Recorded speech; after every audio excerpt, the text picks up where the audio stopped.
Franchement, vous pouvez interroger tous les Camerounais, même le citoyen lambda. Je ne vois vraiment pas ce que vous avez fait. En toute sincérité, je ne vois pas quelque chose qui a prouvé que, voilà, le gouvernement illégitime de M. Biya veut réellement mettre fin à la guerre en zone anglophone. Donc, je tiens à vous préciser qu'on parle bien des marcheurs pacifiques. Des marcheurs pacifiques. C'est vrai, le RDPC a un problème avec ce mot-là, pacifique. Parce que vous, pour vous, dès que quelqu'un sort dans la rue, non, c'est un terroriste, il faut l'assassiner, il est contre la patrie, etc. Ensuite, vous parlez de souveraineté et de partialité quand vous commentez les résolutions de l'Union européenne. Bon, en fait, souveraineté dans quel sens? On n'a jamais refusé que le Cameroun est un pays souverain, monsieur. Mais quand vous-même, vous ratifiez des accords et traités internationaux, vous vous attendez à quoi? Que ces accords sont bilatéraux ou alors que ces accords-là ne s'appliquent que dans le bon sens? Lorsque vous bénéficiez d'un certain nombre d'avantages venant de la communauté internationale, vous n'en parlez pas. Il n'y a pas ingérence, il n'y a pas impartialité. Moi, je vais vous dire, monsieur, l'implosion du Cameroun, l'implosion ici au Cameroun va venir de vous. Parce que vous avez des problèmes, vous avez un sérieux problème avec les règles. Vous ne les respectez pas, même vos propres règles, vous ne les respectez pas. Et c'est de là où va venir l'implosion. Donc ne cherchez pas de bouc émissaire parce qu'il n'y en aura pas. Et pour revenir au message du président sur les réseaux sociaux, malheureusement je n'ai pas pu lire ce message. Or, je suis très active sur les réseaux. Pourquoi? Parce qu'il m'a bloqué de toutes ces pages officielles. Ainsi que sur... Qui vous a bloqué ceux qui gèrent le compte du président parce que lui-même ne peut pas gérer son propre compte. Et comment vous appréciez cet activisme du président de la République et sa volonté de sensibiliser les Camerounais sur les maux qui minent la société camerounaise actuellement? Bon, écoutez, monsieur Nofélé, d'entrée de jeu, il n'est pas le président de la République. Parce que je l'ai dit sur son compte Twitter.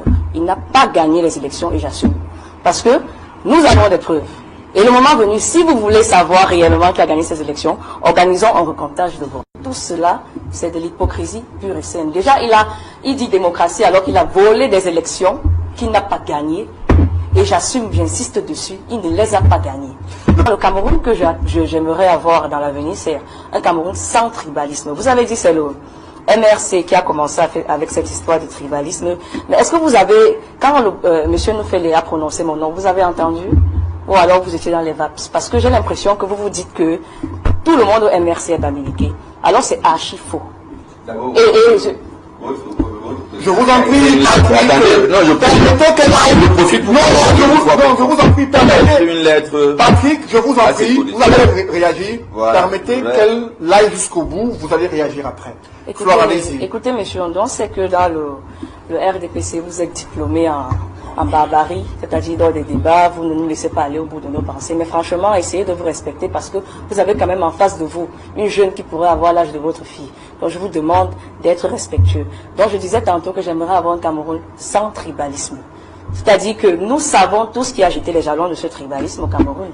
C'est votre président illégitime parce que lorsque un homme arrive au pouvoir et commence à dire libéralisme communautaire, c'est-à-dire développement par communauté, et qu'il est même incapable de l'appliquer comme il le faut, ça devient une histoire de bon, quand je fais un gouvernement, je nomme un ministre peut-être Iton, après je nomme un ministre Bafia, bon, tant pis pour les autres tribus.